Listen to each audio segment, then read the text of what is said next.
UGC कानून का विरोध करने वालों को मैं पाकिस्तान जाने के लिए नहीं कहूंगी। उन्हें मैं देश का गद्दार और विपक्ष का दलाल भी नहीं कहूंगी। मैं उनके खिलाफ मुकदमा भी नहीं दर्ज करवाऊंगी और न ही मैं उनके विरोध प्रदर्शन को विदेशी फंडिंग से जोड़ूंगी।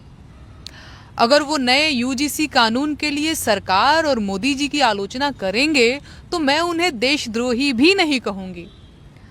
मैं उनके साथ ऐसा कोई बर्ताव नहीं करूंगी जो वो अब तक दूसरों के साथ करते रहे।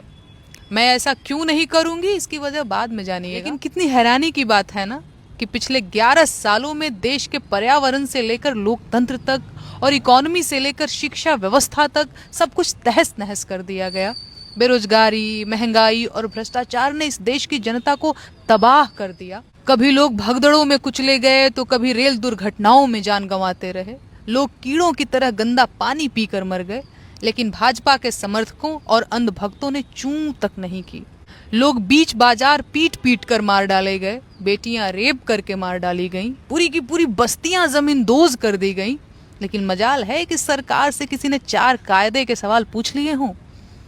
उल्टा सवाल पूछने वालों को बेइज्जत किया गया और उन पर मुकदमे दर्ज किए गए। लेकिन जैसे ही सरकार ने कुछ लोगों को उत्पीड़न और पक्षपात से बचाने के लिए कानून बनाया, इन अनभक्तों और सरकार समर्थकों को ये कानून अपने खिलाफ लगने लगा। इनका सारा देश प्रेम और राष्ट्रवाद किनारे लग गया और ये लोग सरकार को लगे गरियाने। मेरा यकीन कीजिए, अगर विरोध की यही ऊर्जा देश के बाकी जरूरी मुद्दों पर खर्च की गई होती, इसी तेजी से सरकार से उसकी जिम्मेदारियों पर सवाल पूछे गए होते, तो आज देश की 80 करोड़ जनता सरकारी खैरात के भरोसे जिंदा न होती। सच ये है कि सरकार के अब तक के समर्थन के पीछे देश प्रेम और देश के विकास जैसी भावनाएं थी ही नहीं। आज जो लोग यूजीसी पर सरकार को गालियां दे रहे हैं, उन्हें भी देश के विकास से ज्यादा हिंदू राष्ट्र का इंतजार था। उन्हें विकसित भारत नहीं बनाना था, उन्हें तो अब्दुल को टाइट करना था।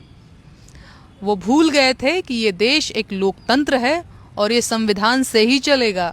यूजीसी कानून सिर्फ इसलिए जरूरी नहीं था कि उससे शिक्षण संस्थानों में समानता का मूल्य स्थापित होगा, बल्कि यूजीसी कानून इसलिए भी जरूरी था ताकि